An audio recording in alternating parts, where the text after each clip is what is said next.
네, 매주 금요일에는 여의도 씬으로 여러분들 찾아뵙고 있습니다. 오늘도 어김없이 김용남 전 의원님, 현근택 변호사님 두 분 나오셨습니다. 어서 오십시오. 네, 안녕하세요. 네, 안녕하세요. 네, 봄이 왔습니까? 네, 봄 왔습니다. 봄이 그렇죠. 노래를 부르냐? 근데 당황했어. 봄은 왔는데 살짝 춥죠? 봄 같지가 않아. 진짜 출래 불사추냐.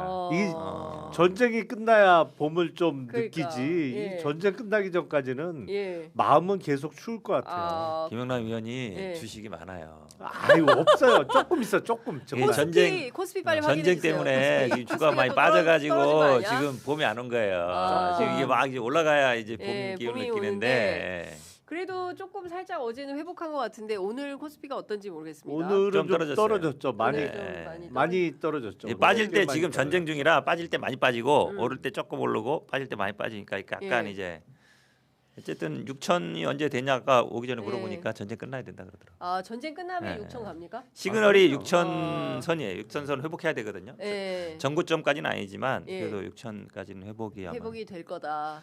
그러니까 이게 음. 전쟁이 끝나는 거는 통상 이제 당사국 간의 합의로 끝나잖아요. 네. 우리도 그렇죠. 이제 시작은 어느 일방 맘대로 하지. 하지만 끝내는 거는 종전에 대한 합의가 있어야 되는데 그렇죠.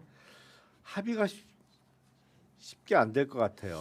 그렇죠. 이란에서 근데 합의의 조건을 내세우긴 했습니다. 아, 예, 예. 합의의 조건을 내세운 것은 그 더 이상 침공이 불가능하게 해라 이제 이런 건데 그런 조치를 미국이 할 리가 없죠. 그리고 전쟁 배상금 얘기도 네, 배상금 했잖아요. 얘기. 이란 대통령이 예. 이제 두 가지 조건을 내세운 건데, 그러니까 재침공을 방지할 수 있는 확실한 방안과 네. 전쟁 배상금. 근데 미국이 여태까지 전쟁을 한 경우에 네, 배상금을 주고 끝낸 경우는 제 기억에 없죠. 한 번도 없어요. 미국이요. 그거는 배상금은 명백히 잘못했다는 걸 인정하는 것이기 때문에 네. 배상금을 줄 리가 없거든. 근데 이란 입장에서는 네. 안 받고 끝낼 수 있나요? 그렇죠. 그러니까 이 전쟁이 쉽게 안 끝날 거고, 이게 미국에는 이른바 파월 독트린이라는 게 있습니다. 그게 이제 부시 행정부 때 국무부 장관을 했던 그 콜린 파월이 네. 만든 독트린인데, 이 콜린 파월은 원래 미국 합참 의장까지 했던 사람이잖아요. 네. 그러니까 군인 중에 최고위직을 지내고 이제 마지막 공직으로 네. 국무장관을 지냈는데, 이 사람이 내세운 전쟁을 개시할 때 몇 가지 요건이 있어요. 이게 명분에서 국민의 지지를 받을 수 있어야 된다. 네. 등등등 하고 그 조건 중에 하나가 뭐냐면 출구 전략이 명확해야 된다는 네. 거예요. 이걸 어떻게 시작해서 어떻게 끝낼지를 명확하게 계획이 섰을 때만 예. 공격을 개시해야 된다라는 게 파월 독트린의 내용인데, 이번 전쟁은 그게 안 보여요. 네. 이게 어떻게 끝내겠다는 거야. 출구 전략이 안 보인다. 예. 그리고 지금 미국 돌아가는 거 보세요. 미국 전쟁부 장관, 그게 우리로 따지면 국방부 장관이잖아요. 그렇죠. 예. 헤그세스라는 맞아요. 사람이 지금 이 와중에 기자단에서 찍은 사진이 자기 얼굴 예쁘게 안 나왔다고 브리핑에 사진 기자 배제시켜 버렸어. 그러니까요. 우리가 제공한 사진만 써라. 써라. 전쟁부에서 찍어서 제공하는 사진에 골라 써라. 말도 엄청나게 거칠게 하고 있어요. 원래 장관감이 못 되죠. 그러니까요. 그리고 군 경력도 일천해요. 네. 소령으로 예편은 하고, 이제 폭스뉴스 진행자 하다가 트럼프 대통령한테 눈에 들어가죠. 픽돼서 예. 전쟁부 장관 하고 있는 건데, 전쟁 중에 자기 사진이 매력적으로 안 나왔다고 지금 사진 기자 브리핑룸에 못 들어오게 하는 장관이 지금 이 전쟁을 수행하고 있으니 이게 네. 제대로 돌아갈 리가 그러니까요. 있나요? 네, 의원님 전쟁 배상금 말고 우리가 광고 제때 안 해서 광고 아. 배상금 그건 큰일이죠. 광고 네. 먼저 좀 소개를 하도록 하겠습니다. 자, 기미 고민의 핵심은 화장으로도 잘 안 가려지는 진하고 딱딱한 경계선입니다. 그런데 이번에 주디 메르가 진행한 기미상궁 체험단의 실제 2주차 후기들을 보면 아주 흥미롭습니다. 자, 체험단 분들이 입을 모아서 하시는 말씀이 스트레스였던 그 진한 기미 테두리가 눈에 띄게 흐려졌다는 겁니다. 기미는 사실 그 경계선만 부드럽게 옅어져도 얼굴 전체가 훨씬 맑아 보인다고 합니다. 자, 이제 3월이잖아요. 봄 햇살 아래 서면 기미나 잡티가 더 도드라져 보일까봐 걱정들 되실 텐데요. 실제로 이 제품 써보신 분들은 모임 나갔더니 어머 안색이 왜 이렇게 좋아진 거야? 피부 환해졌다 이런 소리를 매일 듣는다면서 정말 좋아하신다고 합니다. 이게 가능한 이유가 있어요. 단순히 겉만 관리하는 게 아니고요.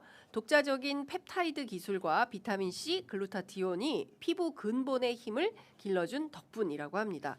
그래서 주디메르가 3월 봄맞이 특별 혜택으로 기미 키트 집중 세트를 준비했습니다. 앰플과 크림 세트를 79,000원이라는 합리적인 가격으로 구성했는데요. 불만족하시면 100% 환불 보장입니다. 지금 070-7791-7110 070-7791-7110으로 전화하시거나 검색창에 주디메르를 검색해 보시기 바랍니다. 요거 바르시고 예뻐지시기 바랍니다. 봄에 또 친구들하고 나들이 많이들 가실 텐데요. 어머 얼굴이 너무 좋아졌다, 안색 좋아졌다 이런 칭찬 꼭 받으시고 주디메르 덕분이야 이렇게 한 말씀 해주시면 큰 도움이 될 것 같습니다. 취재 편의점에서 팔더라. 네. 네, 여러분들께서 많이 애용해 주시면 좋겠습니다. 중동 상황 조금 더 말씀 좀 나눠볼게요. 저희 동네 기름값이 오늘 보니까 좀 내려갔더라고요. 네. 100원이 빠졌어요. 네. 네. 최고가 가격제 그러니까 영향이죠. 예. 최고 가격제. 아유 우리 현 변호사님 목소리 좀 힘드시구나. 갔습니다. 예. 네. 제가 요즘 막 현근택 변호사님 응원해 주십시오, 여러분. 아유 네.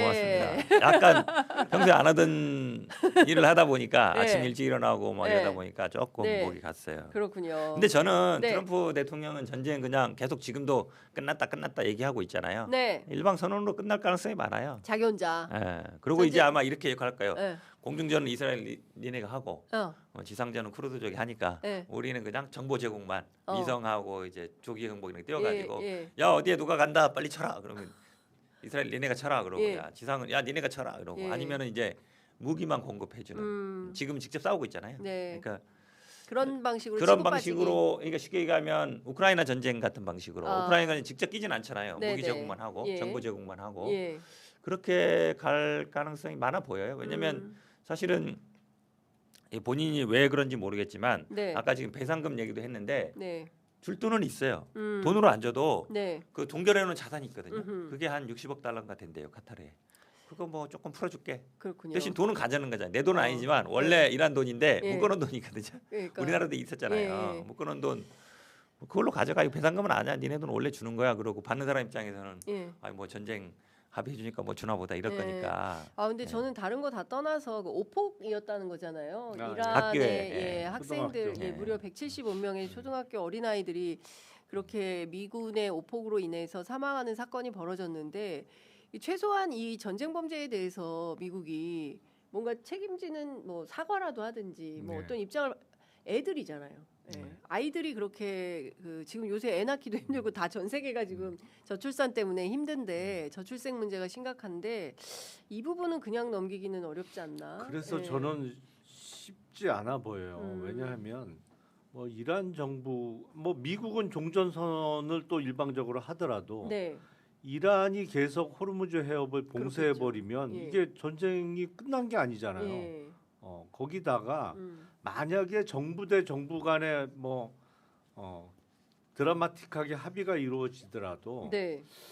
이 이른바 외로운 늑대형의 테러가 기승을 부릴 가능성이 높거든요. 그렇죠. 그 얘기를 제일 많이들 하시더라고요. 가만히 있겠냐고 입장 바꿔서 생각하면 그러니까 가만히 우리가- 있지. 네. 탈레반, 그렇죠. IS 뭐 이런 네. 것들 때문에 또 다른 형태의 그렇죠. 문제가 그 국제사회의 위험적 요소가 예. 도래할 수 있다. 그러면 계속 불안 요소가 남아 있는 거예요. 이게 네. 뭐 그렇죠. 정부 군 간의 전투는 중단되더라도 저는 네. 그것도 쉽지 않아 보이는데 예. 다양한 형태의 어떤 그렇죠. 그 군사 공격 예. 뭐 이런 것들이 있을 수 있다. 그래서 하여튼 이게 보면 루비오 국무장관이 얼떨결에 진실을 토로했지만 얼떨결에 정말 이스라엘한테 코 껴서 전쟁 시작했다가 예. 이 출구 전략을 못 찾고 있어요. 그러니까, 보면 예. 예. 근데 미국 사회 안에서도 이에 대한 분명한 문제 제기나 비판이 좀 있고 네. 뭐 가야 될 것 같은데 11월 중간 선거에서 어떻게 될지는 좀 봐야 되겠네요. 너무 멀었어요 그러니까. 중간 선거가. 바로 있으면 그래요. 모르겠는데. 아직 3월이네. 그렇죠. 그러니까 네. 그때까지 뭐 전쟁 갈 일은 없고 미국이 뭐 아시다시피 군사 복합체고 계속 어찌 보면 전쟁을 해야 되는 하면서 이제 그거를 그렇죠. 계속 산업을 키워가는 구조로 돼 있어서 또 뭐 정치 자금이라든지 후원도 계속 그러니까요. 하고 예. 있으니까 예.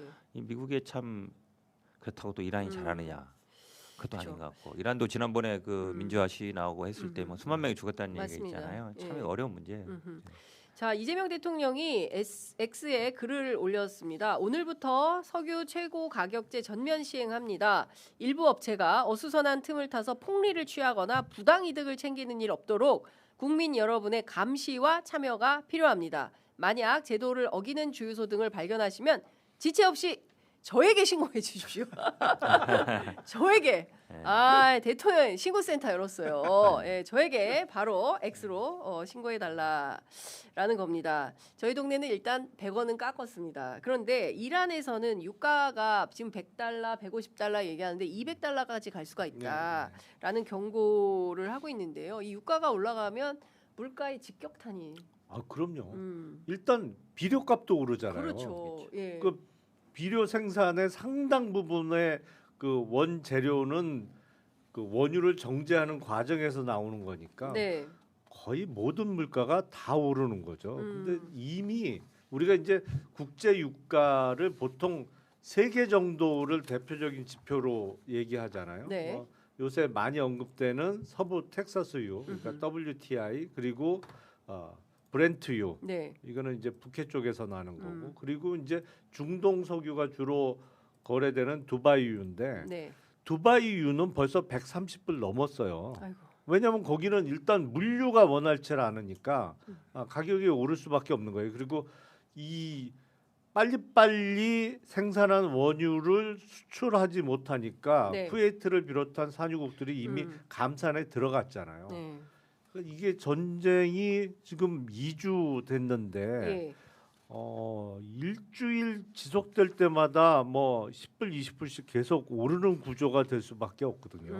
근데 문제는 이란이 지금 큰 소리 뻥뻥 치듯이 국제 원유값이 200불 되잖아요. 네. 못 버텨요. 버틸 수 있는 경제가 거의 없어요. 전 세계가. 전 세계가 예. 못 버텨요. 그렇게 되면 일단 물가가 팡 하고 튀어 올라가는데 네. 그러면 채권값은 폭락하는 거고 네.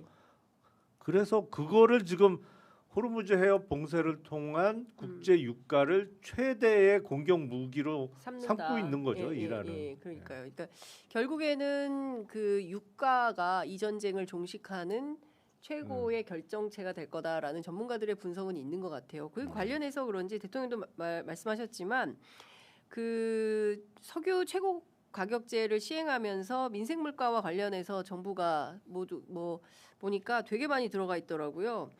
계란, 쌀, 고등어, 돼지고기, 라면, 빵 뭐 등에서 23개의 품목에 대해서 물가 관리를 시작한다고 발표했어요. 실제 동네에서 막 다녀보면 물가 문제 많이 얘기하십니까? 기름값이 일단 많이 올랐죠. 유가. 예전에 막 가득 넣으면 한 뭐 저 같은 경우는 7, 8만 원인데 요즘 10만 원 정도 넣어야 되는 것 같고 사실은 말씀하신 것처럼 이제 유가가 오르면 모든 게 다 오릅니다. 운송비도 네. 뿐만 아니라 화학 제품도 다 오르는 거거든요. 그러니까 뭐 연동되어 있는 제품이 많죠. 그래서 아마 이제 추경 얘기도 나오는 것 같고 네. 예전에도 아마 우리가 언제더라 윤석열 정부 때도 추경을 그래서 했던 것 같아요. 기름값 뭐 전쟁 우크라이나 전쟁할 때 우크라이나 전쟁 때문에 그때도 유가가 확 튀었거든요. 네. 그때도 아마 이제 했던 것 같은데 그래도 그러면 이제 유가 보조금 이런 데 네. 많이 들어가는 거거든요. 결국은 뭐 추경 필요성도 있는 것 같고 지금 물가 부분은 물론 이제 당장에 모든 거를 뭐 다 정부에서 관리할 수는 없지만 그래도 네. 대통령이 이런 시그널을 주는 거거든요. 그러니까 쉽게 얘기하면 뭐 단합 같은 거 이런 네. 거 좀 하지 말아라. 그다음에 유가처럼 어찌 보면 실제 시장 가격보다 많이 오르는 것들을 지원하는 거라서 지금은 지금 말씀처럼 우리나라가 아마 한 60-70% 정도는 중동에 의존하고 있어요. 네. 그 중에 한 90% 이상 95% 정도가 호르무즈 해협으로 지나기 때문에 당장에 이제 영향을 받는데 빨리 끝나야죠. 일단 비축유가 우리가 한 2-3달 정도 되죠. 비축유가. 그 정도 선에서는 이제 그러니까 정부의 공식적인 발표는 이제 208일치니까 거의 7달치라고 7달치 하는데 정도에. 예. 그게 약간 실제는 조금 차이가 난다는 그래요? 얘기들이 많더라고요. 그거보다 좀 적다는 거죠? 예, 예. 보통 한 201분 정도 예. 갖고 있는 것 같은데 그러면 그렇군요. 뭐 크게 사실은 심리적인 거지 음흠. 뭐 200일 동안 지속될 것 같지는 않은데 그렇군요. 그래도 사실 우리나라는 뭐 음. 기름 한 방울 안 나니까 예. 또 호르무즈 해협을 다 통해서 오니까 걱정은 많이 되죠. 그렇군요. 네. 자, 20분 지나고 있어서 오늘 뭐 다뤄야 될 의제가 네. 많아가지고요. 빠르게 가보도록 하겠습니다. 꽃살님께서 지금 배송 오신 배달 기사님 말씀이 이놈들 아직 안 바꿨다고 하네요. 많은 신고 바랍니다. 예, 대통령께도 많은 신고 바라시고요. 우리 동네 주유소 감시는 예, 취재 편의점 애청자분들께서 하셔가지고 X로 빠르게 신고해 주시면 또 정부에서 바로바로 점검하지 않을까라는 생각이 좀 듭니다. 자, 여론조사 살펴보도록 하겠습니다. 어제 NBS 조사에 이어서 오늘 갤럽 조사 나왔는데요. 전주 대비 1%포인트 국정 지지도가 올랐습니다. 대통령 긍정평가 66%, 부정평가도 1%포인트 내려서 24%로 기록이 됐습니다. 전반적으로 보면 중도에서는 75%가 대통령 잘하고 있다. 그리고 부정평가는 16%로 이제 집계가 됐습니다. 지역별로 살펴보면 대구 경북에서 잘하고 있다 49, 잘못하고 있다 33, 대구 그다음에 부울경 잘하고 있다 57, 잘못하고 있다 30 이렇게 되어 있습니다. 광주 전라는요 잘하고 있다 83, 잘못하고 있다 9, 대전 충청은 잘하고 있다 71, 잘못하고 있다 19. 수도권도 잘하고 있다가 대체로 우세하다라는 말씀을 좀 드릴 수 있을 것 같습니다. 긍정평가 경제 민생 잘하고 있다라는 평가 나오고 있고요. 정당 지지도 보겠습니다. 더불어민주당 47, 국민의힘 20. 어제 NBS 조사에서는 국민의힘이 17% 찍었는데요. 갤럽에서는 20%로 집계가 됐습니다. 민주당 계속 고공행진 중입니다. 2월 4주차 때는 43%였고요. 그 다음에 3월 첫 주차가 46, 그리고 이번 주에 1%포인트 더 올라서 47%. 그리고 반대로 국민의힘은 2월 4주차 때 22에서 계속 하향 곡선 계속 그리고 있다라는 말씀 좀 드리겠습니다. 그리고 뭐 일단 여기까지 하고요. 조금 더 여쭤보도록 하겠습니다. 일단 이번 여론조사 결과에 대해서는 어떻게 보시는지요? 뭐 큰 변화는 없습니다만 네. 이재명 대통령의 긍정 평가는 계속 고공행진. 오히려 오차범위 내긴 합니다만 네. 이게 이제 일주일 단위로 발표되니까 항상 오차범위 내가 통상의 경우인데 조금씩 올라가고 있는 경향. 그리고 반면에 야당인 국민의힘은 계속 내려가고 이제 고착화되는 것 같아요. 네. 그러니까 바닥으로 기는. 근데 기는 것도 완전히 수평으로 기는 게 아니고 하향하면서 그렇죠. 이제 네. 완만하게 내려가는 게 고착화되고 있는 것 같아서 이게 이제 이 선거가 이제 80여일밖에 안 남았는데 그냥 걱정이 되는 거는 너무 이보다 더 좋을 수 없어서 조금 자만하다가 오만하면, 실수가 네. 나오지 않을까. 예. 그것만 조심하면 될 것 같아요. 그렇군요. 방금 전에 속보 나와서 좀 전해드리겠습니다. 이정현 국민의힘 공관위원장이 사퇴했습니다. 생각한 방향을 더 이상 추진하기 어렵다.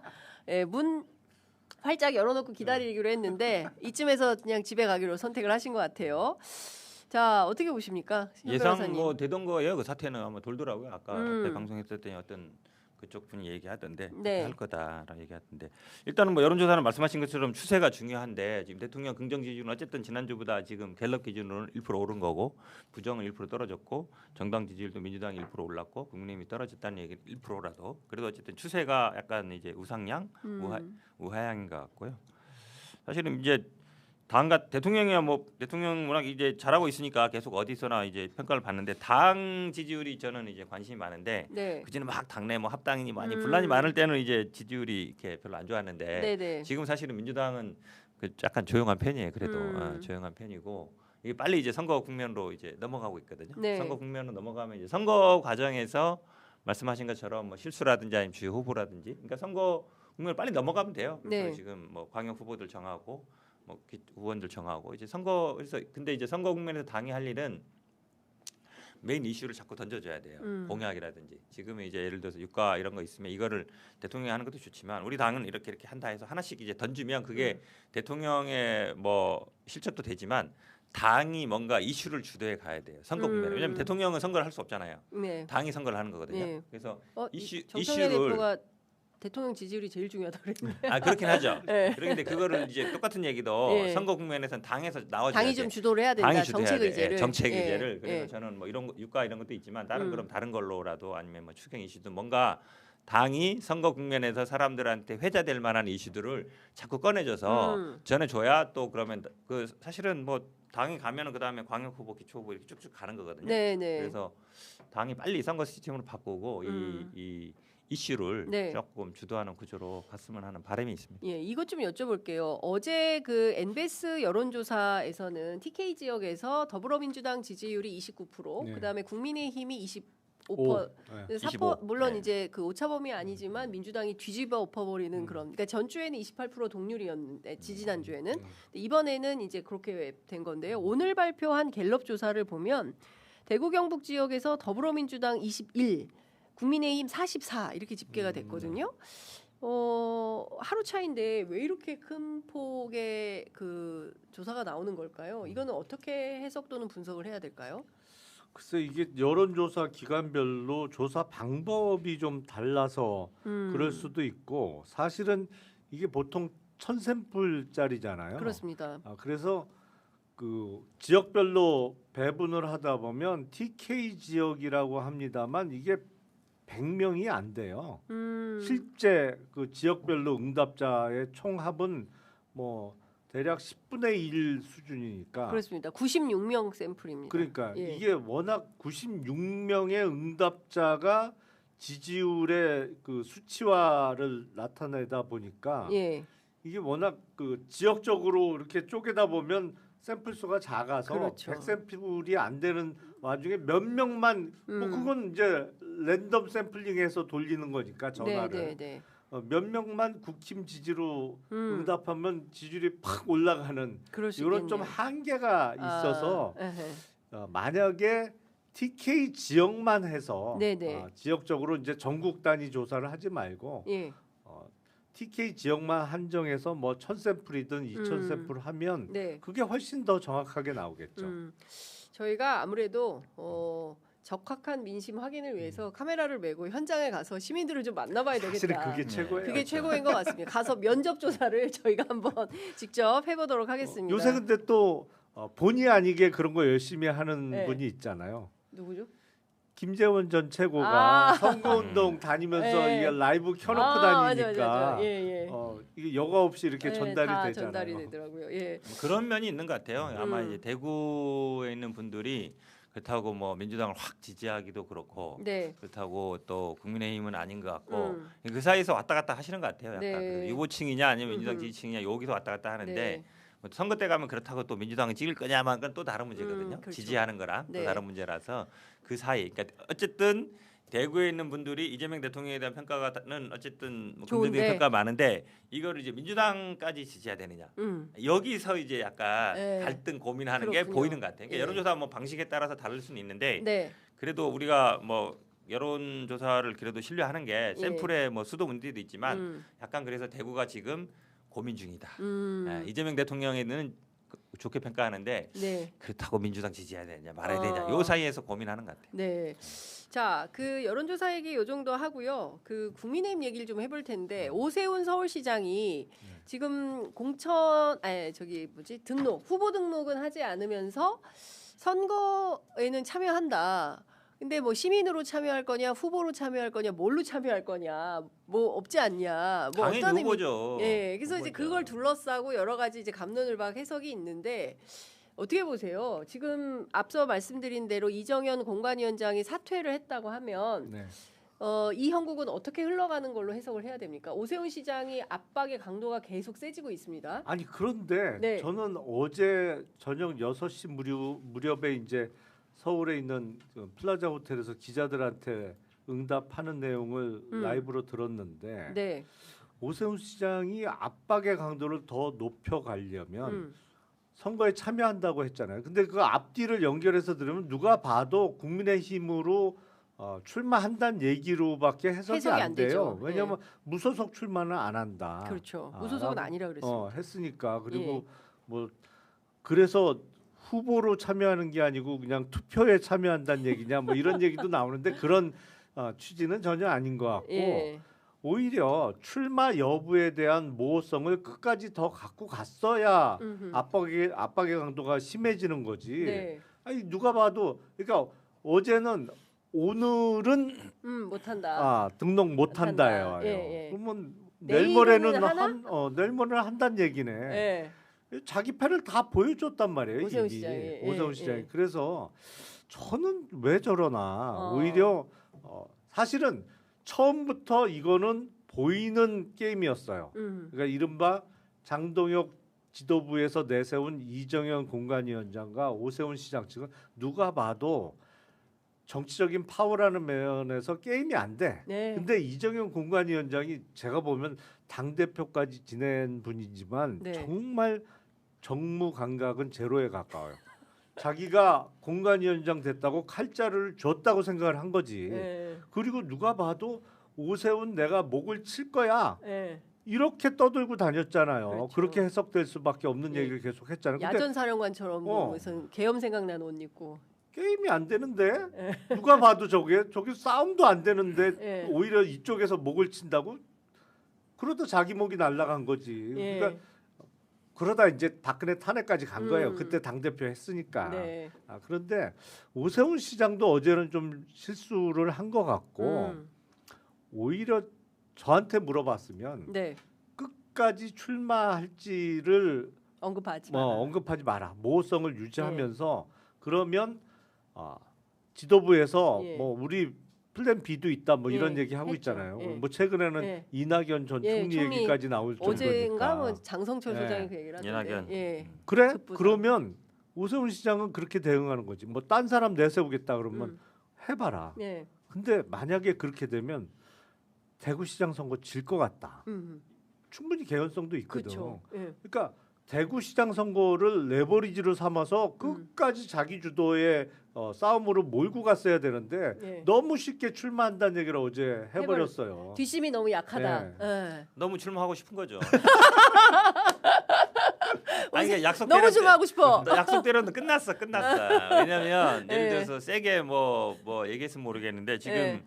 그 절연 결의서 얘기한 것도 사실은 오세훈이 자기 공으로 갖고 가고 싶었는데 그러니까. 뭐 저기 뭐 양평에서 아니라고 딱, 뭐 소주 예. 먹었다 이랬어요. 끝나버렸고. 예. 그럼 이제 뭐 예를 들어서 뭐 징계하는 거 다 철회하라든지 뭐 이렇게 예. 나와야 되는데 그 정도 얘기를 안 했잖아요. 그렇죠. 그러니까 이제 장동혁은 앞으로는 징계 안 할 거예요. 음. 사실은 선거 국면에 징계하면 선거 끝나는 거죠. 그렇죠. 지금 예, 여기 예. 지금 징계된 사람들이 한동훈 저 대구 갔을 때 같이 간 사람이라 예. 7명이라 현역 의원 예. 7명 징계해 보세요. 당 어떻게 되겠어요? 그러니까, 그러니까. 징계 못 해. 아예 원래 못 하는 예. 거예요. 예. 그러니까 그거 던지니까 지금 이제 이정현 공관위원장 사태로 예. 저는 이제 오세훈은 등록 수순 날짜는 이제 서로 조율하겠죠. 예. 날짜는 이제 이 사실은 선관위 등록하는 게 아니기 때문에 예. 당에서 등록하는 건 언제 해도 돼요. 그렇죠. 10번 더. 5월 달 5월 며칠까지 5월 14, 15가 본후보 등록이라서 예. 만약 경선 할 거면 그래도 좀 시간 줘야 되는 거고 예. 경선 안 할 거면 음. 뭐 사실은 당에 선거 등록은 경선 안 하면 안 해도 돼요. 근데 그 얘기를 하더라고요. 이미 등록한 후보들 있지 않습니까? 네. 그리고 오세훈 후보는 등록을 안 했잖아요. 네. 그러면 이게 기등록한 후보들이 절차상 문제를 제기할 수 있지 않냐. 아이, 할 수 있겠죠. 예. 할 수 할 수 있는데 있는데 그냥 넘어가는 거예요? 아니 지금 경선 날짜가 안 잡혔기 때문에 네. 경선 날짜 잡히고 나서 받았으면 모르겠는데 지금 경선 날짜가 안 잡혔잖아요. 네. 추가 등록은 언제든지 할 아니 수 있어요. 근데 네. 정치판은 원래 그냥 힘센 사람이 정이에요. 그렇지. 그런 거 없어. 없어요. 거기 막. 지금 예. 윤희숙 전 의원 빼고 나머지는 이름도 못 누군지도 들어본 모르죠. 사람인데 예. 누군지도 모르는 예. 사람인데 거기서 뭐 이의 제기하고 항의한다고 그걸 누가 신경 쓰겠어요. 예. 야 이거 지금 후보 예. 등록 안 하면 어쩌려고 예. 하면 그냥 끝나는 거지. 그거로 상황 정리 되는 맞아요. 거지. 아, 당내 절차는 예. 등록 뭐 10번 20번 받아도 상관없어요. 그러면 그 장동혁 체제에 대해서 그래도 압박은 하고 있잖아요. 뭐 네. 이를테면은 뭐 인적 쇄신 해라라고 해서 뭐 실제로 이제 거론되는 인사들이 있지 않습니까? 뭐 예. 장해찬, 뭐 박민영, 뭐 이런 사람들 네. 포함해서 실제 그렇게 하겠냐? 아니 그리고 다 떠나서 장동혁 체제로 선거는 치를까? 아니면은 그 대표는 놔두고 이른바 혁신선대위를 네. 요구를 하고 있지 않습니까? 그래서 혁신선대위를 꾸리는데 이거 또 누굴 불러오냐? 김종인 위원장이 또 오나? 지금 그래서 어쨌든 오세훈 시장을 이렇게 한 거 아니에요. 네. 장동혁 이선로 물러나고 혁신선대위 띄워라. 띄어라. 혁신으로 띄우겠죠. 이게 음. 뭐 원래는 당 대표가 상임선대위원장을 이제 직위를 같이 하는 건데 뭐 안 할 수도 있죠. 장동혁 입장에서는 괜히 선거 주도했다가 네. 지면 책임져야 되니까. 네. 아 그래 싹 당신 빠져 주도해봐. 있다가. 빠져 있다가 네. 나중에 전당대회 때 다시 나오려고 하는 거니까 어차피. 예. 그럴 수도 있는 거고. 네. 그러니까 혁신선대위원장은 누구로 할지 모르지만 지금 뭐 어쨌든 뭐 언론에 회자되는 분들 예. 중에서 할 것 같아요. 뭐 유승민 전 의원은 안 받을 것 같고 김무성이나 지금 말씀드린 뭐 김종인 비대위원장 받을까요? 어쨌든 네. 근데 방송 나와서 좀 얘기하시는 예, 분들 그러니까 중에서 한 사람 되겠죠. 어떻게 네. 보세요? 누가 혁신선대위를 누가 맡을까요? 아니 그러니까 인적 청산이나 뭐 이런 거는 반드시 필요하긴 한데 장동혁 대표가 그건 못 받을 것 같고 그렇죠. 현실적인 가능성이 있는 거는 혁신 선대위인데 당 대표가 당연히 공동 선대위원장으로 들어가야 되는데 네. 그거를 하지 말라는 거잖아요. 그렇죠. 그렇죠. 예. 근데 장동혁 대표가 선대위를 미리 출범시키는 거는 받을 수 있는데 음흠. 선대위원장에서 당 대표가 빠지는 카드를 받을 수 있겠느냐? 네. 그건 누가 봐도 그냥 당 대표가 바보 되는 거거든. 그렇죠. 예. 식물 당 대표. 당신 빠져. 당신 전면에 나서면 선거 안 돼. 망해. 이거를 본인 스스로도 받아들이는 카드밖에 안 되기 때문에 예. 안 그래도 사실은 친윤 세력들은 장동혁 카드로 계속 가려고 했는데 야 이거 어려운 거 아니야? 네. 이제 용도 폐기하고 적당한 기회에 지방선거 끝나면 이제 바꿔야 되는 거 아니야? 이런 얘기가 나오고 있는데 공동선대위원장직도 못 받으면 더 확실해지는 거거든요. 네. 그래서 장동혁 대표가 개인적으로 네. 그거 나도 한 자리 껴야 된다 무조건 네. 이럴 것 같아요. 아하. 그 원오브 되면 하면 되죠. 한 네. 다섯 명, 그러니까. 다섯 네. 명 정도 공동선대위원장 공동선대위. 하면서 예. 그 중에 한 명을 하면 되지. 그러니까 그런 식으로 공동선대위원장에 네. 나는 무조건 껴야 된다는 네. 걸 고집하고 예. 근데 오히려 사실상 이제 전면에 나서는 거는 다른 사람이 좀 나서서 TV 화면에는 그 사람이 주로 잡히는 방식으로 근데 하지 지금 않을까 같은 싶어요. 국민의힘 상황에서 누가 혁신선대위를 맡으면 그러면 좀 되겠습니까? 이를테면 저 사람이 무슨 혁신이야 이럴 수도 있잖아요. 아, 그럼요. 예, 누가 어느 정도가 와야 국민의힘의 혁신이 된다 이렇게 볼 수 있을까요? 유승민 정도 오면은 뭐 유승민? 정도 되면은 유승민 전 의원 정도 예, 예. 되면은 사실은 당내에 있고 경기지사 나갈 뭐 안 나간다고 했고 네. 그다음에 상징성도 있는 것 같고 음. 받을지 아니면 네. 제안할지 둘 다 의문이긴 한데 어떻게 보세요? 근데 음. 국힘 입장에서 그래도 지방선거를 제대로 지려면 그러니까 네. 제대로 그래도 선거답게 치르고 어차피 결과는 지는 거지만 그런 평가를 받으려면 네. 유승민 전 대표를 사실은 경기도지사 후보로 내야 돼요. 그 어. 정도는 해야 돼요. 예. 지금 경기도 후보가 없잖아요. 그렇죠. 국힘에. 없어요. 예. 없어요 사실상. 예. 근데 공동 선대위원장은 조금 그 핀트가 안 맞는 안 맞는 느낌이에요. 느낌이다. 오히려 본격적으로 예. 가장 큰 광역 단체인 경기도지사 후보로 내야 되는데 예. 저렇게 그냥 간판으로만 쓰는 거는 오히려 안 맞는 것 같긴 한데 그마저도 쉽지 않을 거예요. 유승민 전 대표가 안 나서려고 할 가능성이 그럴 매우 것 높기 때문에 진짜 지금은 네. 국민의힘이 뭘 해도 안 되는 판인데 여기서 괜히 껴봐야 손해다 이런 생각 하지 나중에 않을까요? 책임만 질 그렇지. 책임만 가능성이 지는데. 높거든. 근데 유승민 대표의 정치 스타일이 그런 또 스타일 아니시잖아요. 예, 희생 헌신보다는 그쵸. 아니지 않습니까? 어쨌든 뭐 그런 생각이 좀 들고. 자, 이것 좀 여쭤볼게요. 어제 전재수 의원이 민주당 전재수 의원이 정청래 대표하고 만나면서 이제 출마를 공식화했고 조만간 출마 선언을 하겠다. 그리고 그 메시지 정리해서 발표하겠다라고 얘기를 했는데 하정우 수석 언급을 했습니다. 예, 자신의 지역구에 하정우 수석이 좀 갔으면 좋겠다라는 생각인 것 같은데 거기 뭐 한동훈, 조국 대표 뭐 여러 사람이 되는데 하정우 수석이 갈까요? 어떻게 보세요? 일단은 뭐 조국은 오지 마세요. 예. 이 뜻이고. 조국은 오지 마세요 이 뜻이다. 그렇죠. 그다음에 이번은 내 선거에 도움되는 사람 좀 보내주세요. 이거죠. 내 선거에 도움되는 사람. 그렇죠. 어쨌든 하정우 수석이 오게 되면 본인 선거에도 도움이 될 거 아니에요. 예. 그래서 자기 지역을 물려받는 게 누가 물려받는 게 중요하거든요. 네. 자기 선거도 해야 되고. 음흠.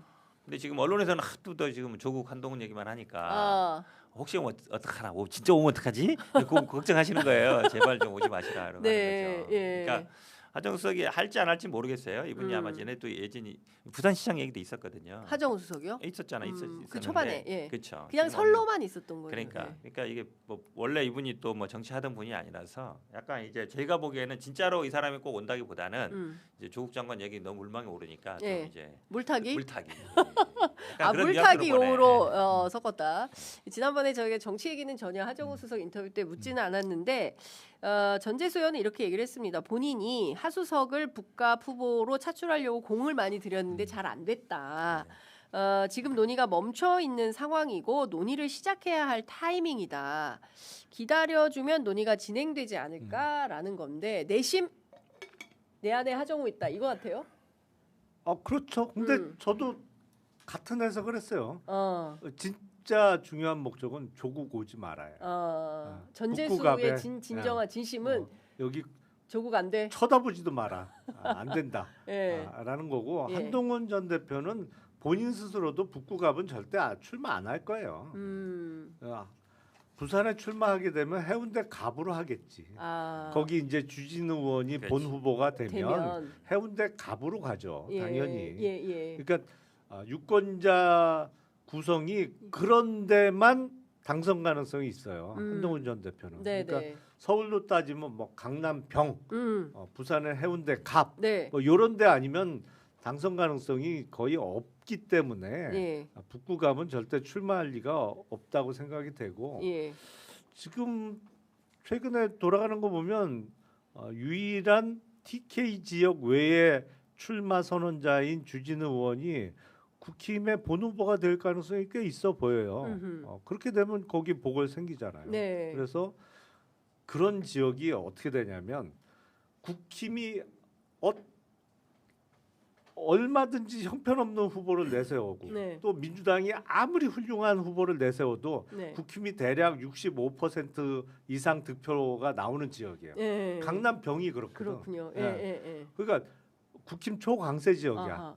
거기에 무소속으로 출마를 하면서 기존의 국힘 지지층을 국힘의 지금 염증을 느끼는 기존의 지지층을 흡수하고 민주당 중에 약간 연성의 지지층 조금 더 모아서 40% 정도 득표로 당선될 수 있는 그런 지역을 골라야 되거든요. 한동훈 전 대표는. 그런 데가 해운대 갑이 딱이지. 근데 이제 들리는 소문으로는 특히 이제 박형광 기자가 저희 프로그램에 이제 출연해서 취재한 내용을 보도했는데 국민의힘 후보들이 그 지금 그 경선 그러니까 그 공천은 장동혁 대표한테 받아야 되지만 현장에서 선거 캠페인은 한동훈 대표랑 하고 싶어한다. 그리고 박형준 시장 캠프에서 한동훈 대표 우리 같이 해요 런닝메이트로 뭐 이런 제안도 했다. 진짜요? 그래서 근데 그 제안을 받았는지는 모르겠어요. 근데 박형준 시장 쪽에서 한동훈 대표 쪽에 그런 제안을 했다는 것을 박형광 기자가 확인은 했더라고요. 선거는 그런 거죠. 그러니까 선거는 공천장을 딱 받는 순간부터 그때는 당 대표가 뭐가 없어요. 내 당선이 최고의 목표인데 표에 도움이 된다고 하면 제명이 아니라 멸문지화를 당한 사람도 끌어다가 도와달라고 끌어오는 거야. 선거는 그런 거죠. 그렇게 치러서 당선 가능성이 있다고 보시는 거죠. 해운대 갑 같은 경우에는 그렇게 출마하면 한동훈 대표가 무소속으로 배지 달고 국회 올 수 있다. 물론 이제 민주당 후보가 어떤 사람이 나가느냐, 또 국힘에서 어떤 후보를 내세우느냐 이게 대진표가 나와야 알 수 있겠습니다만 그게 아직 미정인 상태에서는 어쨌든 기존의 통계상은 그런 지역구만 당선 가능성이 있어요. 다른 지역은 안 되고. 그렇군요. 보겠습니다. 그리고 어제 김동연 경기지사하고 추미애 국회 법사위원장 두 분이 또 출마를 공식화했어요. 그 경기도지사 후보가 3파전. 지금 모두 후보는 5분이 좀 등록을 한 걸로 알고 있는데 최종 더불어민주당의 선택을 받을 분은 누구입니까? 어려운 질문인데 자 알다시피 뭐 저쪽 저 물어봐야지 저는 후보 뛰고 있는 사람이 이게 또 나중에 시비에 걸릴 수 난감하네. 있어서 예. 저 우리 김용남 의원님한테 용남 형한테 물어보세요. 용남이 형한테 물어볼까요? 예. 어떻게 보세요? 아니 이렇게 총 5명 중에 주로 거론되는 3명의 후보에 이제 3분지계가 되면 네. 진짜 점치기 쉽지 않아 보여요. 근데 문제는 민주당이 이제 5명이 출마하면 그 예비 경선을 거쳐서 결국에는 결선이 있잖아요. 예비 경선, 본 경선, 결선이 있잖아요. 네. 결선은 결국에는 2명이 치르는 거잖아요. 근데 그렇게 되면 네. 그렇게 되면 당원의 높은 지지를 받는 사람이 가장 유리할 수밖에 없지 않을까. 그렇죠. 예. 그럴 그런, 것 같아요. 네, 그런 의미에서 김동연 지사는 뭐 완전히 바뀌었습니다. 뭐 민주당의 김동연으로 바뀌었습니다. 하지만 좀 핸디캡을 안고 뛰는 경선이 아닌가 싶어요. 그렇군요. 저희 프로그램에 나오셔서 네. 엄청 사과를 하긴 했어요. 아 그래요? 요즘 계속 사과하시더라고요. 네, 계속 사과 모드예요. 네. 그래서 그거는 본인이 아는 거죠 예, 이제. 실제 당내 경선에서 어떤 분이 어떻게 될지는 저희가 지켜보도록 하겠습니다. 그리고 지금 서울시장 경선과 관련해서는 토론회를 TBS가 초청을 했는데 지금 정원호 구청장이 토론회 불참하면서 이게 논란이 좀 되는 것 같습니다. 그리고 그 실제 국회의원 직함 갖고 활동하는 거 금지하자 뭐 이런 얘기도 있고요. 캠프에서. 캠프에서 뭐 캠프에서. 이제 이런 얘기가 있어요. 어떻게 보십니까? 이거는 얘기할 수 있죠. 아 그 얘기할 수 있죠. 서울이니까 경기도가 서울 남의 아니라. 동네니까. 예, 서울이니까. 아니 근데 그거는 좀 어느 정도 일리는 있어요. 본선이 되면 다 당에서 가는데 예. 국회의원이 어느 캠프에 가면 사실은 혼자 가는 게 아니잖아요. 보좌관들이 있고 시도의원들이 있고 한단 말이에요. 지역구에 있는 분들 가면 사실은 그걸로 이제 다른 후보들이 조금 이제 견제 아닌 견제 또 네. 받고 있는 거라 물론 뭐 그 수로도 따지는 것도 있는데 제가 보기에는 그냥 현역 의원들은 근데 이제 나머지는 또 다 현역 의원이신 분들이라 네. 그럴 수도 있어요. 그러면 현역 의원은 개인은 상관없는데 지지자로 들어오는 그러니까 출마는 상관없는데 네. 돕는 거는 그럼 예를 들어서 경기도는 그런 문제가 안 생기고 또 그럼 기초 단위는 그런 문제가 안 생기냐? 다 같이 생길 수 있거든요. 그럼 서울만 허용되고 경기도는 안 되냐? 그럼 이제 뭐 다른 뭐 기초 뭐 광주 전남면 안 되냐? 이런 문제들이 생길 수 있어요. 네. 요거는 원칙을 딱 정해놓는 게 좋아요. 당에서 당이. 그래야만 예. 근데 당이 왜 이렇게 빨리빨리 이런 걸 정하지 않고 있다고 보세요? 왜 그러는 거예요? 다 국회의원들이라서 그런가? 아니 그러니까 네. 그 주로 정원호 후보 측 캠프에 많은 현역 의원들이 이제 참여하고 하고 뭐 있어요. 하면서 예. 이제 문제 제기가 된 거잖아요. 그러니까 그런 것 때문에 조금 늦어졌겠죠. 근데 지금 정원호 후보 캠프에서 그 따르는 거로 입장을 정리를 했잖아요. 네. 그러니까 현역 의원들은 타이틀 없이 돕는 거로 해서 그건 뭐 큰 문제가 될 것 같지는 않고 네. 토론회도 앞으로 할 것 같아요. 네. 그러니까 이제 근데 당선관위가 주관하는 토론만 하겠다는 거 아닌가요? 근데 약간 입장이 조금 한 발짝 뒤로 물러서는 것 같아요. 다음에 다시 기회가 잡히면 네. 뭐 어떤 당선관위 주관 이외에 다른 매체에서 토론회가 잡히면 참여할 듯한 뉘앙스로 좀 바뀌는 것 같아요. 네네네. 그래서 정원호 구청장이 이른바 기초단체장으로서 중앙 무대에 있었다고 보기는 어렵잖아요. 그렇습니다. 이게 기초단체장으로 인지도도 쌓고 성과를 인정받아서 이제 큰 선거에 나온 거기 때문에 네. 매체가 주최하는 그런 토론회는 되도록이면 많이 하면 좋죠. 어차피 본선거 때는 이거 세게 붙거든. 그럼요. 아무리 네. 지금 국힘이 예방 주사 맞아야 됩니다. 그럼요. 네. 아무리 국힘이 지금 네. 망한 집안이라도 네. 뭐 예를 들어서 오세훈 시장이 국힘 후보가 된다고 하면 우리 속담에 그런 말 있잖아요. 음. 썩어도 준치라고. 예. 부자가 망해도 뭐지? 그러니까 3대가 먹고 세게 산다고. 붙을 수밖에 없기 때문에 예. 미리 많이 토론회 해보는 게 좋을 것 같아요. 그러니까요. 근데 이제 일단 정원호 청장 캠프는 굉장히 인원이 북적북적한 것 같더라고요. 어제 뭐 그 얘기를 들어보니까 건물이 3층인가 뭐 5층인데 자리가 없대요. 너무 인원이 많아가지고 그래서 서울시장이 임명할 수 있는 자리가 꽤 된다면서요. 엄청 그렇죠, 엄청 예, 많죠. 10,000개 정도 된다고 그러더라고요. 만 개나 돼요? 그렇다고 그러대요. 대통령보다 그래서 더 경기도 많아요? 어제 기자들 사이에 경기도지사가 더 많냐 서울시장이 더 많냐 막 이제 이런 거 가지고 감론을박을 아, 했었는데 서울시는 예. 그 기초단체 구 역할보다 시가 거의 다 컨트롤을 그렇죠. 해요. 경기도는요? 예, 음. 경기도는 서울시가 서울시가 그렇고. 서울시는 거의 시에서 컨트롤해요. 도시계획이나 모든 예, 것들을 그리고 예. 무슨 지방공사도 다 서울시 음. 산하가 많아요. 네. 근데 이제 경기도는 음. 경기도보다는 이제 큰 도시들이 많잖아요. 큰 도시 뭐 100만 도시들도 있고 음. 이런 데는 그 기초 단위에서 많은 권한을 갖고 있어요. 그러니까 그렇군요. 사실은 서울시가 더 많을 것 같아요. 제가 보기에는. 서울시가 더 많을 것 같다. 그게 경기도하고 음. 서울시하고 같은 광역단체지만 차이가 많이 나는 게 음. 경기도지사보다 서울시장이 파워가 훨씬 세요. 그렇죠. 그러니까 예를 들어서 우리가 이제 뭐 도로 뚫고 다리 놓고 뭐 아니면 여기를 뭐 주거 지역으로 지정하던 뭐 공업 지역으로 지정하던 뭐 도시 기본 계획이라는 거를 수립하잖아요. 네. 그러면 경기도 같으면 각 음. 시군 그러니까 음. 기초 단체가 도시 기본 계획을 입안을 합니다. 네. 근데 서울시 같은 경우에는 음. 구청에 그 권한이 아예 없어요. 어. 그냥 서울시가 하는 거예요. 그렇구나. 예. 그러니까 권한이란 측면에서 그래서 이제 인구는 음. 경기도가 300만 명 이상 더 많은데 훨씬 많은데 서울시보다 네. 서울시장이 대통령 다음 자리처럼 언급이 되고 지방선거의 꽃을 서울시장 선거라고 하는 게 네. 권한이란 측면에서 서울시장이 최고야. 하여튼 그래서 아직까지도 그렇구나. 우리나라는. 예. 공무원 급수도 예. 장관급, 음. 차관급. 경기도지사는 아직까지 차관급. 차관급. 예. 서울시장은 장관급. 장관급. 그렇군요. 예.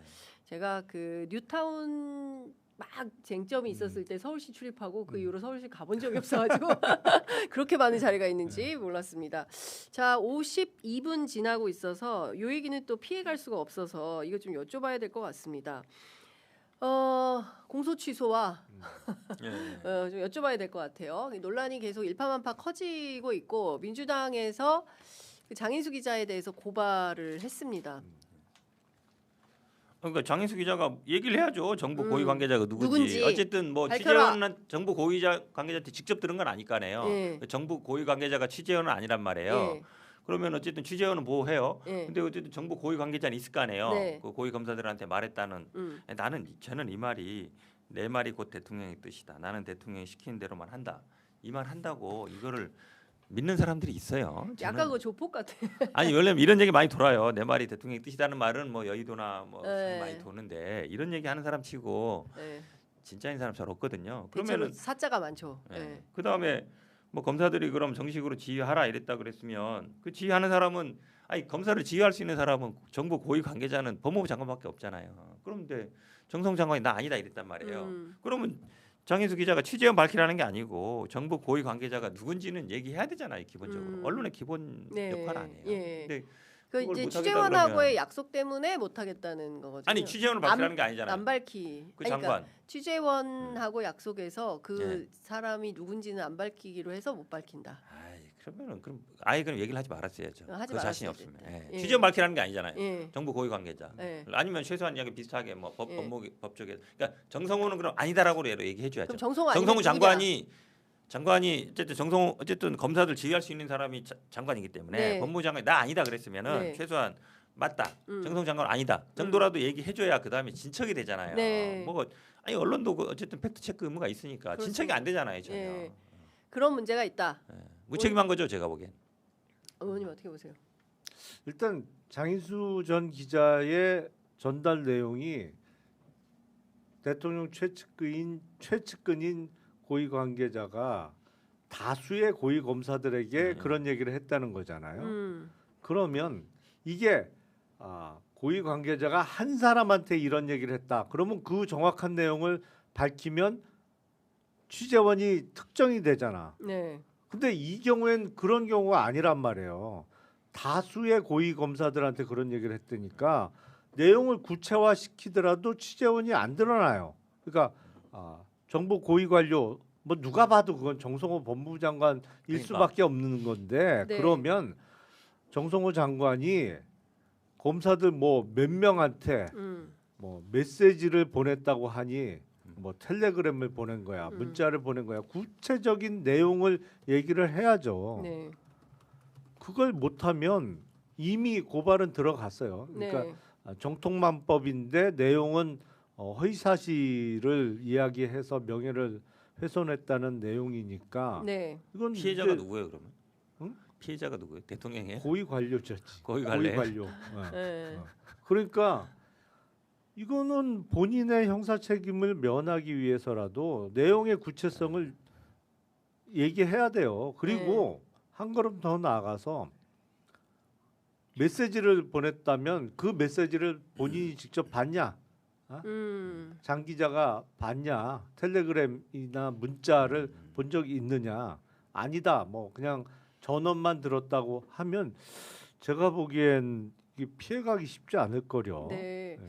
그 뭐 저희가 뭐 방송 준비하느라고 오늘 아침에 이제 그 다 챙겨보지는 못한 것 같은데 지금 뭐 여러 매체에서 조금 나오는 게 이 김어준 씨가 그 공소 취소 그 보도와 관련해서는 장인수 기자가 책임질 일이고 고소는 모조리 무고를 걸어버리겠다라는 입장을 밝혔다라는 내용이 좀 들어오고 있습니다. 오늘 방송에서 그러니까 공소 취소 거래서를 방송하기 전 그 장 기자와 사전의 내용을 공유하고 조율했다라는 주장은 무슨 근거로 그런 말을 하는지 모르겠다라는 입장이고 관련돼서 고소 고발이 들어오면 좋다. 모조리 무고로 걸어버릴 것이라고 이제 입장을 밝혔다고 합니다. 이렇게 되면 사태가 더 커지는 아니 근데 기본적으로 음. 저도 뭐 방송 나와서 말한 걸로 뭐 고발도 많이 당해봤는데 매체를 거는 경우는 잘 없어요. 매체는 대부분 발언한 사람이 문제죠. 그리고 그러니까 김어준도 저렇게 세게 나오는 거 아니에요. 고발해봐. 나는 몰랐다 하면 끝이야. 그런 거 아니에요. 나는 몰랐어. 본인 얘기야. 내가 얘기한 거 아니잖아. 이렇게 나오면 사실은 그래서 이거는 뭐 김어준 방송에 나왔으니까 문제이긴 하지만 그래도 어쨌든 1차 책임은 예. 장인수 발언자에게 있는 거지 그 매체에 있는 건 아니에요. 매체 네. 사실은 이게 어찌 보면 항상 논란이 되는데 예를 들어서 뭐 장윤선 편의점에서 나와서 hen근택이 뭐라고 했다. 그래서 장윤선을 고발해요? 그건 안 되는 거잖아요. 말한 사람이 문제지. 그래서 매체는 제가 보기에 고발 대상이 되지 않는 경우가 많아요. 근데 가끔 맞장구 치다가 같이 고발 그런 고소 경우도 당하는 있지. 경우는 꽤 많죠. 대체로 같이 그러니까 예를 들어서 이제 당하신 경우가 있어요? 많죠. 네. 아니 그러니까 얼마 전에만 하더라도 그 한옥건설이 저희를 포함해서 이제 김환 기자가 출연해서 이제 보도를 한 건데 그러니까 김환 기자가 출연한 모든 매체를 다 고소를 했어요. 그래서 8개인가 9개 매체가 동시에 이제 저기 뭐야. 근데 걱정 안 하셔도 돼요. 경찰이 거의 혐의 없음 불성치로 다 결정합니다. 그래주면 참 감사하겠습니다. 대부분 그래요. 아니 매체는 사실은 그냥 와서 얘기한 거고 우리는 장소만 제공한 건데 예. 장소라기 기회만 네, 제공한 이제 건데.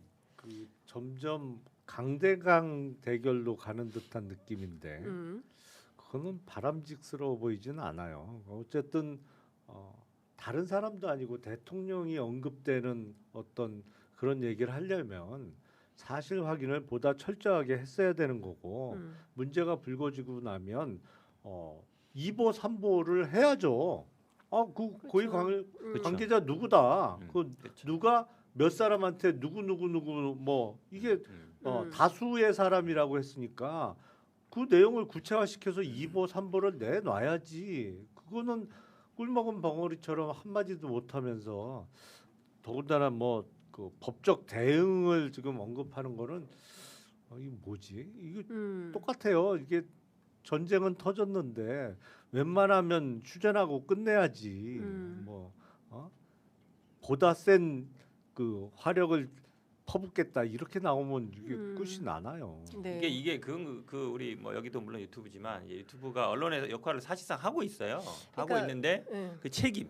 책임. 우리가 뭐 방심이라든지 이런 여러 가지 이런 언론이 만약에 어떤 보도를 했을 때 그거를 거르는 과정들이 있잖아요. 점검하는 그게는 또 안 들어가잖아요. 네. 그러다 보니까 다 이제 법적 조치하면 법으로 가는데 사실 법으로 가기 전에 네. 언론 개 내에서 해결할 수 있는 이런 틀이 있어야 돼요. 그렇죠. 그래야 체크도 하고 그런 거죠.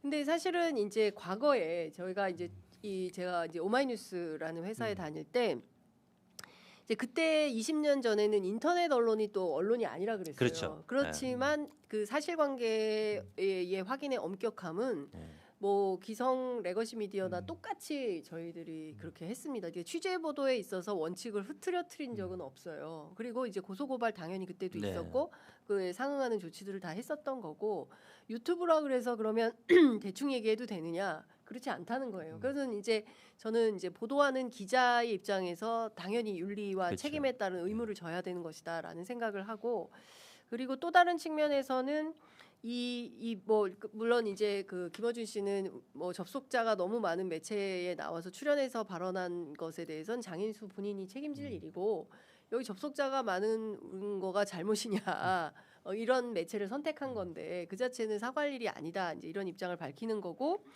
오늘 아침에 저희 프로그램에 출연한 한정혜 더불어민주당 정책위 의장을 비롯해서 전 최고위원인 한준호 의원 뭐 이런 분들이 최소한 그 이런 사태가 빚어진 데 대해서 사과가 필요하다. 이제 이런 요구를 민주당이 하는 것 같습니다. 근데 그 부분에 대해서는 어떻게 하세요? 아니 이게 왜냐면 이게 처음이면 모르겠는데 네. 지난번에 이제 김민석 총리 그 여론조사에서 너냐 빼냐 이럴 때도 그렇고 네. 그다음에 뭐 합당 과정에도 그렇고 그다음에 뭐 정청래 대표가 뭐 악수를 했느니 말느니도 그렇고 이게 우연히 치고는 계속 나오고 있단 말이에요. 당내 갈등이나 이를 증폭시키는 과정에 한복판에 있잖아요. 네. 물론 뭐 내가 무슨 뭐 구독자 많은 게 잘못이라는 건 아닌데 어쨌든 이 논란이 커지고 있기 때문에 사실은 이제 정치 특히 민주당과 관련된 갈등 분쟁에 한복판에 들어와 있어요 지금. 이게 마치 이제 차기 당권 뭐 차기 대권 이내까지 다 들어와 있어서 그러면 이제 그게 논란이 커지기 때문에 이 부분에 대해서는 본인이 약간 뭐 저제를 하든지 조심을 하든지 아니면 우리 민주당 뭐 의원들이나 이런 분들이 좀 자제 이게 필요합니다. 왜냐하면 이게 뭐 본인이 원하지 않든 간에 민주당이 어떤 문제가 되고 민주당 내에서 갈등이 되는 데는 항상 지금 김어준 이 방송이 있단 말이에요. 네. 그거는 현실이잖아요. 근데 사실이고. 많이 나갔잖아요 민주당이. 아니 저는 사실은 뭐 많이 안 나가는데 많이 나가는 것도 봤는데 그래서 이 진지하게 생각해볼 필요가 있어요. 제가 보기에 있는 것 같아요. 왜냐면 이게 계속 뭐 갈등을 증폭시키고 논란이 되고 있어서 우리도 이거 며칠째 얘기하고 있으니까 그래서 제가 보기에는 우리 당내에서도 이거에 대해서 어느 정도 좀 뭐 다시 생각할 필요가 있는 것 같아요. 그렇군요. 그러니까 책임이 법적 책임만 있는 건 아니잖아요. 그렇죠.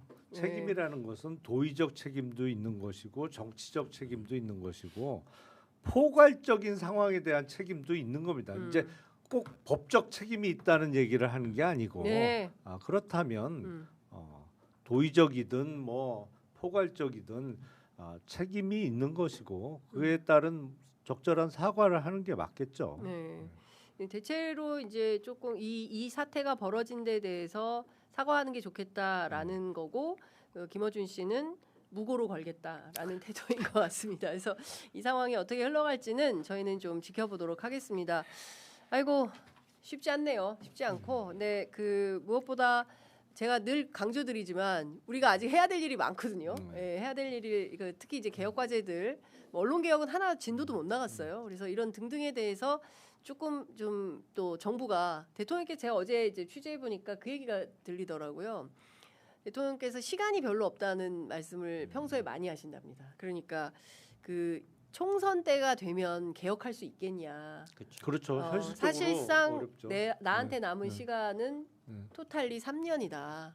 그래서 이 안에 확실하게 개혁 과제를 완수하지 못하면 못하는 거다. 그래서 그렇게 속도와 시간을 강조를 하고 계시다. 그래서 그 일을 많이 하는 거는 알고 있지만 더 열심히 해라.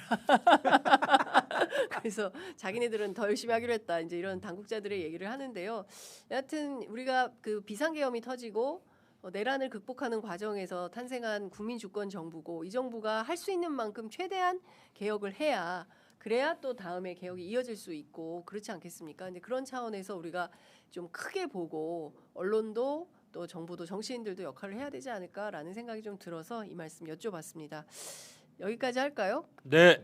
끝으로 네. 현근택 변호사님이 오늘이 마지막입니다. 예. 네, 인사하셔야 될 것 같아요. 애청자 여러분들께. 예, 지난번에 어쨌든 제가 뭐 약속은 지켰습니다. 복귀 처음 한다 그래서 여기로 이제 복귀했고요. 그러니까요. 그다음에 뭐 부시장 끝나고 와서 복귀해서 주마다 나와서 했는데요.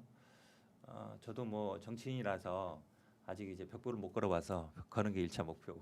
그래도 뭐가 어쨌든 이제 도전을 했으니까 돼야 되는 거고 뭐 반응은 괜찮습니다. 그래서 잘 되면 나중에 초대석으로 한번 불러주시면 오, 오겠습니다. 초대석으로. 아, 이제 뭐 이런 채널 없이 초대석으로. 예, 알겠습니다. 네, 그 사실은 현 변호사님 그동안 너무 고생 많으셨고요. 네. 목소리가 이제 끝날 때가 되니까 돌아오는데요. 아 그래요? 좀 더 해야 좀 되겠는데. 돌아왔어요? 알겠습니다. 네. 여하튼 뭐 열심히 하시기를 예, 현장에서 응원하겠습니다. 자, 두 분 말씀은 오늘 여기까지 듣겠습니다. 현 변호사님 고생 많으셨습니다. 고맙습니다. 네, 고맙습니다.